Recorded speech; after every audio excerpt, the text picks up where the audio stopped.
Look, I get it. Sometimes you don't want to spend 3 hours watching a YouTube video.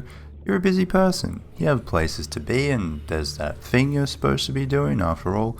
So my producer has asked me to take the Subnautica video that I painstakingly crafted over 40 hours and make it like 10 minutes or something. You know, appeal to the modern audience, maybe throw some Subway Surfers gameplay up top, or those machines that squish random objects and you're not really sure how the object's going to react. Have you guys seen those? It's actually quite interesting. One time they put jelly into the machine and you think the jelly would go down without much of a fight because it's just jelly, but you'd be surprised. Anyway, the video, right? Our story begins in our private little life pod hurtling towards an unknown planet.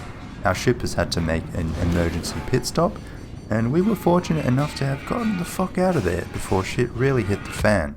Unfortunately, we now find ourselves in the middle of a seemingly uninhabited ocean planet with absolutely no clue on how to get back home. I figured I may as well have a little look around, get to know the locals, and see what resources I can gather nearby. My life pod comes with a fabricator that I use to make some food, water, and basic tools like a scanner and a survival knife. And after a few minor repairs, I even managed to get my radio working, although it seemed as though no one was coming to our rescue anytime soon. One of my main focuses early on was to scan fragments that you find around the place to learn how to craft better items, and I quickly found 2 sea glide fragments that sped things along considerably. I took a short break to watch my ship explode, which dispelled any slim hope I had of potentially using it to escape. But soon after, I received a message that there would be another ship coming to rescue me. This was very convenient stuff, and honestly a bit of a shame. I just started building a little base for myself and organizing a few things, and I was beginning to get quite comfy around the shallows here. I even had a little coffee machine. You look like you could use some coffee. But it seemed my time on this watery planet was coming to an end. The sunbeam was due to arrive in around half an hour, so I packed up my things and headed to the rendezvous point, which was on an actual island. I'm sure it would have been really nice to feel the sand under my feet. That is, if I could ever take my fins off. It's probably for the best though, since the beach was crawling with crabs that really liked to bite me. Oh, and there was also this giant alien facility with a cannon attached to it, you know, just typical island things. I had a little look inside since I had some time to kill and got stabbed by a machine that told me I had disease and was not allowed to leave the planet. Not only that, but no ship was allowed to arrive on the planet either, which was not great news for the sunbeam.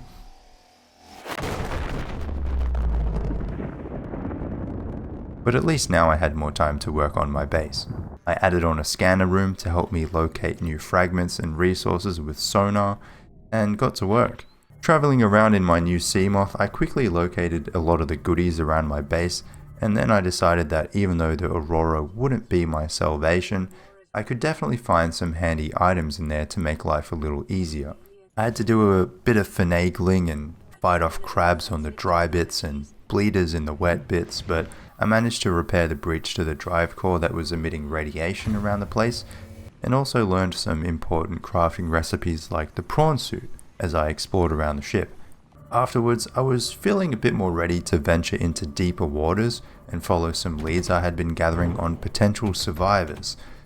After discovering a life pod at the bottom of a crevasse, the PDA gave me a signal for a second island. I really thought this was an underwater game, but you seem to spend a good chunk of it on some kind of land, which is kind of funny. I'm not complaining though, except about the crabs, which are on this island too. There were 2 little bases here, and you could scan a bunch of stuff to help you build your own.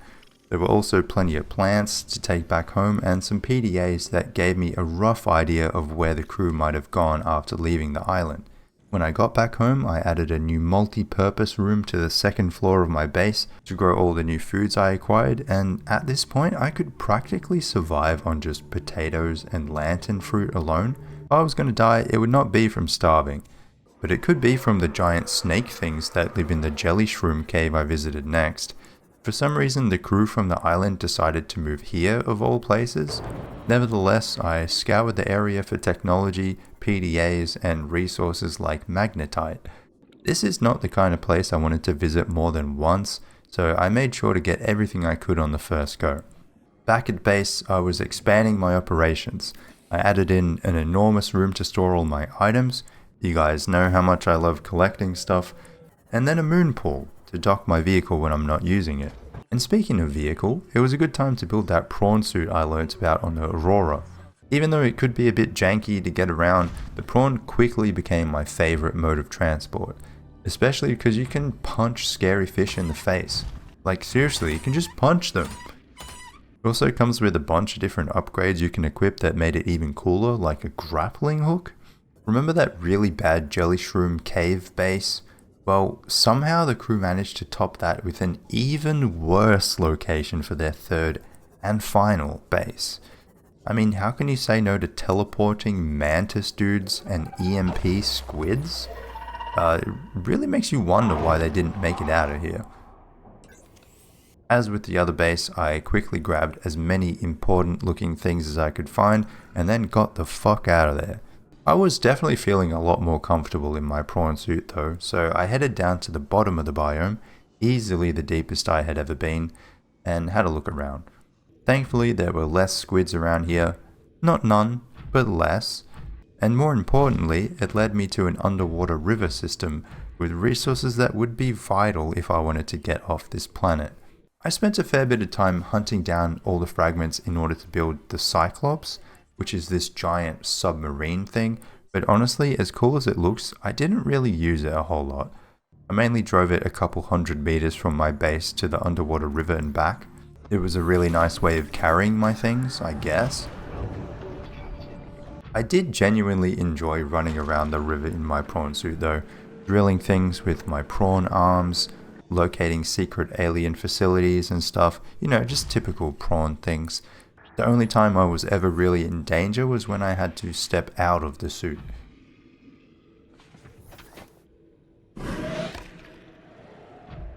We were well and truly approaching the end game now. Back at home, I built a rocket platform with a gantry and even started working on the rocket itself. I still needed a few pieces to fall into place though, and the first order of business was to head back to the alien facilities in the river. Here I learned of a potential cure for the disease inflicting this planet, but I would need to travel further down the river to deeper facilities to find out more. And it's kind of warm down there. I managed to find some kyanite and had to battle some warpers to get hold of it, but I needed it for my rocket, so it was coming home with me. Eventually I got to the bottom of the river and there was another facility there that was guarded by a fucking dragon. And to my dismay, I needed a key to get in that I hadn't found yet, so I had to sneak past the dude to get back up the river, and he didn't seem to like me very much.